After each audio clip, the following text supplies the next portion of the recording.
طيب حاجه تانية بقى غير الافكار والمعتقدات، الترددات. ايه هي بقى موضوع الترددات؟ الترددات يعني ايه؟ يعني الطاقات بتاعتنا، يعني الموجات اللي احنا بنبقى عليها، الذبذبات اللي احنا بنبقى فيها. الكون كله مكون من طاقات، يعني اي شيء في الكون عباره عن الطاقه دي، يا اما مثلا ليها درجات معينه.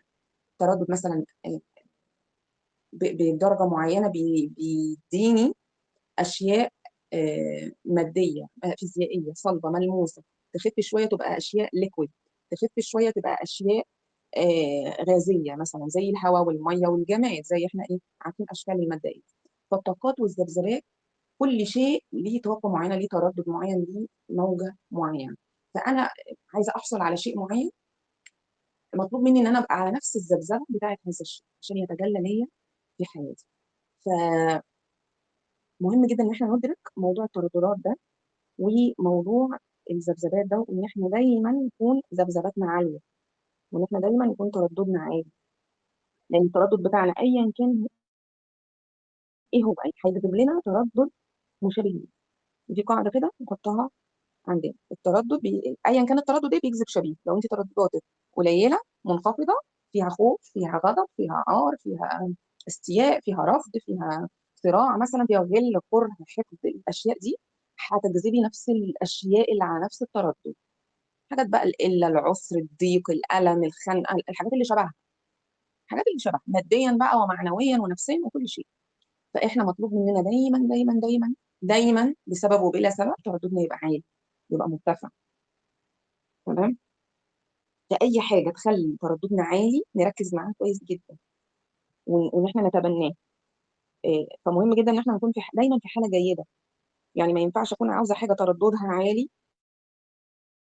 حاجة فيها تردد منخفض، زي مثلا إن أنا أشك في نفسي إن أنا أقدر آخدها، إن أنا قلقانة، إن أنا متوترة، إن أنا أسأل إزاي. ده ما ينفعش، ده مش هيحصل. أبقى في حالة توتر هتجيلي إزاي؟ الحاجة اللي هي ترددها عالي دي هتجيني إزاي وأنا عندي شك، عندي قلق، عندي الحاجات دي كلها؟ هتجيني إزاي؟ أنا كده ترددي منخفض. فأكون دايما عندي انتباه، وابقى في وعي دايما انا مدركاه. النقطة دي نقطة حقيقي، نقطة تحول. إن أنا أبقى دايما بسبب زي ما قلت ولا سبب، هو بيكون سبب إن أنا كنت ترددي الأصلي والأساسي والعادي بتاعي عالي. طب يبقى عالي إزاي؟ عالي إن أنا أكون دايما متصلة بالإله، متصلة برب العالمين، متصلة بربنا، دايما قلبي متعلق بربنا، دايما أنا في اتصال بيني وبين الله عز وجل. طب إزاي؟ بالشكر، بالحب، إن أنا أستشعر حبه ليا، استشعر دايما الامتنان ليه ولاي شيء على فكره. لان ربنا قال ولئن شكرتم، شكرتم في المطلق، ما قالش شكرتموني انا بس، ولئن شكرتم لازيدنكم. خلاص، يبقى كده الشكر اهو معاه زياده. شوفوا التردد، الزياده تردد عالي مرتفع بيجي في حاله الشكر. يبقى انا دايما اكون شاكره لله عز وجل. خليني اقول لكم معلومه سريعه بس كده، بس يعني بدون بقى ما نستفيض فيها. ان الشكر غير الحمد. يعني لما اقول شكرا يا رب غير لما اقول الحمد لله.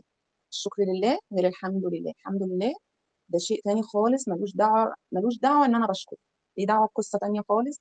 بس يعني احنا فاهمين او اتربينا او فهمنا ان الشكر هو الحمد. الشكر هو متقال اهو، لئن شكرتم يبقى اقول شكرا. خلاص، ما اروحش بقى انا اقول ايه الحمد لله وافتكر ان انا كده بشكر. انا كده مش بشكر. الحمد دي صيغه تانيه، ودي معنى تاني خالص غير فكره الشكر. فخلينا ماشيين نسمي الاشياء باساميها. يعني الله عز وجل قال ولئن شكرتم يبقى اشكر، يبقى اللي جاي من لفظ شكره يبقى شكرا يا رب، اشكرك يا الله، شكرا يا الله. تمام. الحمد لله ليها مواضع تانية، واللي حابب ان هو يستفيد فيها بقى يتدبر كده كلمة الحمد جاية مع ايه وبتتقال في حالات ايه من القرآن. خلاص. فخلينا نكمل نقول ان احنا ذبذبات الشكر. انت جربي استشعري كده، استشعري ان انت وانت بتعملي اي حاجة في يومك انت بتشكري الله عليه. عايزه تدريب على فكره، ما زي برضو البرمجه، ما تبرمجنا ان احنا بنعرف ناكل لوحدنا وبنشرب لوحدنا وبنمشي لوحدنا. عايزين نبقى الديفولت بتاعنا والاوتوماتيك بتاعنا والطبيعي بتاعنا ان احنا نشكر لوحدنا. يبقى الطبيعي ان انا بشكر. عايزه تدريب، عايزه ان احنا نبقى صبورين، مداومه واستمراريه بدون انقطاع. خلاص. فانا لما بشكر رب العالمين انا دايما بستشعر وجوده معايا، ودايما بأرجع ليه الفضل، ودايما ان انا يعني بقول ان هو كل ده منك انت يا رب، وانا يعني بقولها من باب ان انا مكتمله. شكرا يا رب ان انا عندي الحاجه وفرحانه بيها، وشكرا يا رب، شكرا يا رب. فدايما الشكر بيعلي من تردداتنا، بيعلي من ذبذبه. ايه تاني؟ الحب. دايما ان انا، خليني بس برضه اقول لكم على موضوع الشكر ده عشان بالمره ازاي نعمله في اي حاجه بقى، في تفصيل زي ما قلنا، في تفصيل حياتنا. هاكل مثلا، استشعر ان شكرا يا رب ان انا عندي اكل اصلا في البيت، شكرا يا رب ان انا قادره اعمل الاكل، شكرا يا رب ان انا قادره اكل الاكل. شكرا ان انت ربنا خلق لك بق واسنان وايد بتحط الاكل في بقك. شكرا، شكرا يا رب، شكرا انت مديني كل دي نعم. كل دي نعم. بص احنا قلنا اكل اهي، اكل بس، شوف جبنا كام حاجه. ان انا عندي الاكل، ان انا اقدر اعمل الاكل، ان انا اقدر اكل الاكل، ان انا عندي ايد بحط بيها الاكل في بقي، ان انا بقي بيمضغ الاكل وبطني بتهضم الاكل وبقدر ادخل الحمام وجسمي بيقدر يستفيد من الاكل. نعمه الاكل حواليها بصوا حاجات قد ايه، نقدر بس نشكر ربنا عليها. دليفري جالك مثلا، شكرا يا رب ان انا معايا فلوس انا قدرت اشتري الحاجه دي، وانت بتدي له تيبس، شكرا يا رب ان انا معايا فلوس زياده ان انا اديته تيبس مثلا. شكرا يا رب ان انت بعته لي انه خد رزق مني فانا فعلت اسم الله بالظبط. خليكي طول اليوم شاغله بالك ومحاوطه نفسك باشياء ترفع من توترك. يعني مش ان انت تقعدي تمسكي السبحه تقولي شكرا شكرا شكرا، ده حلو وجميل وكل حاجه، بس ما تفعليه في حياتك اليوميه، في تفاصيل حياتك، في تفاصيل يومك. وطول الوقت بتبقي في مود تاني اصلا خالص خالص. ماشيه على الارض يعني لامسه السجاد، الحمد لله. يعني بص انا قلت الحمد لله بقى. شكرا يا رب ان انا عندي سجاد فرشه الارض وماشيه بيحمي لي رجلي، عندي شبشب، شكرا يا رب. كل حاجه، لبسي جميل وشكلي انيق، شكرا يا رب. ببص في المرايه، شكرا يا رب ان انا شكلي حلو، شكلي مقبول، ان انا جميله وحلوه، وانت يعني خلقت شيء جميل وخلقت ملامح، وان انا عندي عين، وان انا عندي انف، وان انا بقدر اتكلم وشايفه نفسي اصلا. فشكرا على كل حاجه. انت لو بتعملي، لو بصي بتهزي ايدك بس كده هتقولي شكرا يا رب ان انا قادره بس احرك ايدي. انت متخيله ان انت لو بس خدتي نفس اهو، بس ابسط حاجه شويه هواء، شكرا يا رب ان انا قادره اتنفس، شكرا يا رب ان انا رئتي سليمه، ان هي بتعرف تستنشق وبتعمل الزفير قايمه بالدور بتاع الفانكشن بتاعتها. فابسط شيء، اشكري على ابسط شيء، ده يعني يبقى اقل مجهود. بس الفكره ان انت تتذكري هذا الشيء. عشان كده بقول هو تمرين حياتي يومي. ده غير بقى في تمارين تانية ان انت تمسكي ورقه وقلم اصلا وتقعدي تكتبي الكلام ده. يعني ده بيفعل كمان الحواس بتاعتك، يبقى انت شايفه الكلام، حاساه، قارياه، بتكتبيه فلمساه، لمسه القلم وعندك حاسه اللمس، ماسكه القلم ولمسه الورقه. يعني في اشياء كتير وتمارين كتيره، بس نبدا بس ناخد اسهلها. ان انا ابسط حاجه حواليا اشكر ربنا عليها. طب موقف عدى عليا بيسر شكرا يا رب، وهكذا. كده احنا بنبقى في مود تاني خالص، بنرفع ترددنا. تاني حاجه الحب، ان انا دايما استمد الحب من الله عز وجل. على فكره الامتنان والحب من اعلى الترددات، من اعلى اعلى اعلى الترددات اللي موجوده في الكون. تردد الحب. تمام. يمكن في ترددات تانية برضو بنفس الأهمية بتخلينا نركز على دول، بس احنا لو ركزنا عليهم خلاص يعني احنا بمودنا وترددنا ومستعدين لاستقبال بقى أشياء جميلة من نفس التردد، من نفس الفئة، من نفس النوعية. احنا قلنا كل ذبذبة بتجذب مثيلها.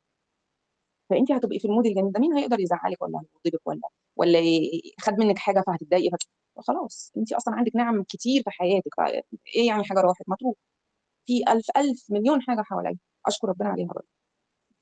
فكلما يعني كل ما اتصلنا بالله الرحمن الرحيم العزيز الغني، واشوف بقى القوي، كل ما ان انا كنت في تناغم كده وانسجام بين روحي كده وبين حياتي وبين الحياه اللي انا عايشاها. الاشياء يبقى سهله عليا بقى، كاني ماسكه كده ايه بقى، عصايه سحريه. كل ما ايه ان انا بقيت اكثر حياتي بقت اكثر يسر، اكثر سهوله. بقت الحاجات بتجيني من تلقاء نفسها. حقيقي حقيقي الكلام ده يا جماعه جربوه. فعلا التردد العالي بيسهل عليكي ان انت تكوني في مود كويس، فبتعملي الحاجه من باب حب، من باب شكر، من باب ان انت من باب ان انت بتنفعي اللي قدامك، بتشكري ربنا على النعمه. فالوضع بيبقى مختلف، استقبالك بيبقى مختلف، الاشياء بقى اللي بتحيط بيكي، نوعيه العلاقات حتى بتبقى مختلفه، نوعيه الحاجات اللي انت بتحققيها في حياتك بتبقى مختلفه. تمام. فخلينا دايما منتبهين للنقطه دي، لان دي نقطه برضو الويست تبقى نقطه فارقه في حياتنا. فنبقى دايما متصلين بالله وعارفين ان الله عز وجل مصدر كل شيء، ومصدر كل الطاقات، ومصدر كل الترددات اللي احنا بنحبها كلنا. عايزين قوه، يبقى نكون على تردد القوي، نتصل بالله القوي. نشوف ايه الاشياء اللي في حياتنا، ايه الحاجات اللي عندي اللي تعبر عن القوه، ولما بعملها اشكر ربنا عليها. فكل ما شكر هيزودني قوه على قوه. تمام. فالترددات دي عموما، بصوا بقى شوفوا سبحان الله، يعني جت في بالي حاجه اقولها. الترددات دي حاجه ايه؟ حاجه غيبيه، حاجه احنا مش شايفينها. اه العلم اثبتها وبيقدر يقيسها دلوقتي وبيصورها وبيعمل كل حاجه، بس حاجه احنا مش شايفينها، حاجه غيبيه. فهي من الغيب. فالله عز وجل بيقول لك ايه؟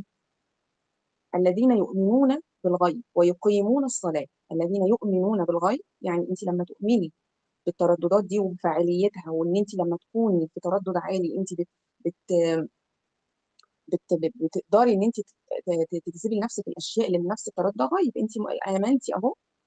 ويقيمون الصلاه، وانت متصله بالله اللي هو مصدر هذه الترددات، ومصدر هذه الطاقات الجميله، الطاقات النقيه النورانيه.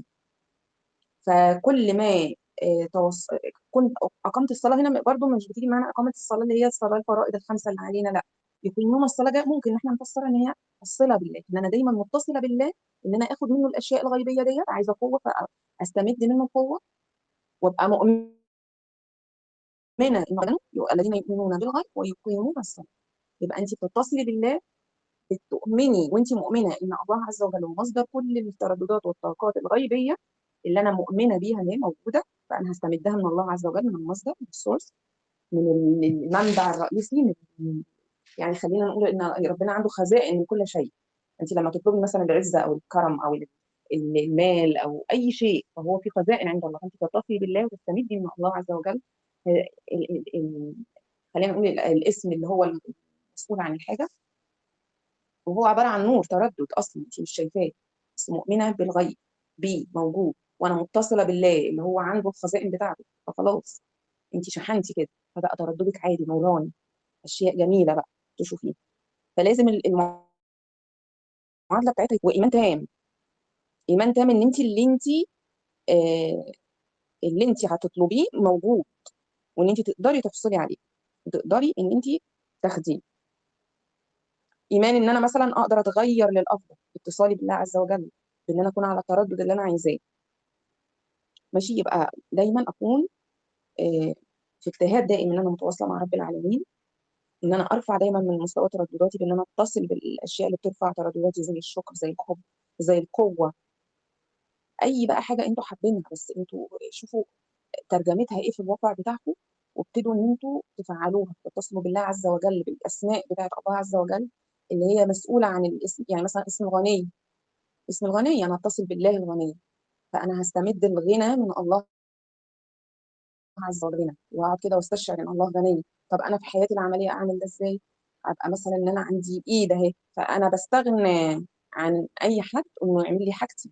انا غنيه، انا غنيه، عندي ايد اقدر اعمل حاجتي بايدي. فانا غنيه ليه؟ لاني بستغنى بنفسي بالشيء اللي عندي ايدي، عن ان حد مثلا يجي يعمل لي الحاجه، ينظف لي مثلا او يعمل لي الاكل. اه اجيب واعمل واجيبه ويعمل وكل حاجه، بس انا غنيه، ابقى مدركه ان انا غنيه، وان انا اقدر استغنى بالله، بالله اللي هو مديني ورازقني هذه اليد. فيعني اللي عايز بقى يدخل اكتر في الحاجات دي، يعني يطبق بقى اسماء الله الحسنى، ويشوف الاشياء الجميله اللي فيها، الكنوز والاسرار اللي فيها. تمام. يبقى قلنا لازم يبقى عندنا ايمان، ولازم نبقى متصلين بالله عز وجل. فدي كلها اشياء جميله، ان احنا دايما يبقى عندنا نقطه تحول في حياتنا، ان احنا لما ندرك هذه الاشياء، بدل من ان احنا نفضل مختارين ان احنا نكون في دايره فشل، في دايره فقر، في دور ضحيه، في حزن، في اكتئاب، وسلسله لا متناهيه من هذه الاشياء. يعني لا، ليه؟ ليه؟ الله عز وجل موجود، اتصل بيه، استمد من هذه الانوار الجميله، انوار يعني، واشكر ربنا عليه، واشكر ربنا على كل نعمه في حياتي. وان دايما يبقى عندي ايمان كده. ربنا بيقول لنا ايه؟ آه بسم الله الرحمن الرحيم. بسم الله الرحمن الرحيم. وان هذا لرزقنا ما له من نفاد. يعني الله عز وجل عنده خزائن من كل شيء. استمدي براحتك، اشحني براحتك، خدي براحتك، خدي من الترددات دي. الترددات دي طاقيه غيب مش موجوده. انت لو امنتي بيها، انت يؤمنون بالغيب ويقيمون الصلاه. اولئك هم المفلحون. الف لام ميم ذلك الكتاب لا ريب فيه هدى للمتقين الذين يؤمنون بالغيب ويقيمون الصلاه ومما رزقناهم ينفقون. ده دي شق تاني بقى، الانفاق ده هنتكلم عنها في نقطه تانيه خالص. فنستمد من الله عز وجل وناخد منه كل الاشياء اللي احنا عايزينها، ونبقى مؤمنين ايمان تام ان كل شيء متاح لينا في الحياه، كل شيء موجود. بصوا كانكم، هقول لكم مثال حلو جدا، كانكم في اوبن بوفيه. اوبن بوفيه، انت كل ما عليك ان انت تختاري، تختار كذا، بس هعمل كده، بس همد ايدي وهاخد واحط في الطبق وخلص الموضوع. مجرد ان انا ابقى عندي يقين وايمان ان انا اوبن بوفيه في كل الانواع في كل الاصناف، ربنا اتاحها لي، مجرد ان انا هختار. ادي اول حاجه. ان انا همد ايدي، بس همد ايدي يعني هعمل اكشن بسيط، خلاص انا هعمل اكشن بسيط، هعمل سعي بسيط في الحياه، فيزيائي، اعمل مكالمه، اروح مشوار، اروح الشغل، مش عارفه اعمل ايه، اعمل محاضره زي كده، خلاص اللي انا عايزاه بقى بيقين تام ان كل شيء متاح وكل شيء هو يجي. انا عندي ايمان ومتصله بالله وعلى تردد اللي انا عايزاه، بشكر ربنا على كل حاجه، بستمد الدعم والحب والسند كل حاجه من الله عز وجل، وبختار وبعمل سعي بسيط، خلص الموضوع خلاص. عايزه ايه تاني؟ فمجرد وعينا بس بالاشياء البسيطه دي بايمان. خلي بس ايماننا اقوى من مخاوفنا. الايمان ده شرط اساسي، سواء الظروف متاحه او مش متاحه، موجوده او مش موجوده. الايمان يعني عايزه اقول هو وجه مشرق كده ولامع تقدر توصلي بيه للي انت عايزاه حقيقي. فخلي عندنا دايما ايمان ان كل شيء موجود، كل شيء متاح. انا بس ابقى على نفس الترددات بتاعه هذا الشيء، اتواصل مع الله عز وجل، استمد منه كل اللي انا عايزاه، افعل ده في حياتي، في حياتي اليوميه، اشكر ربنا كتير، اكون على تردد الحب، اعمل الحاجه بحب، اتصل بكل حاجه حواليا بحب، خلاص باذن الله ان شاء الله كل شيء هيكون متاح.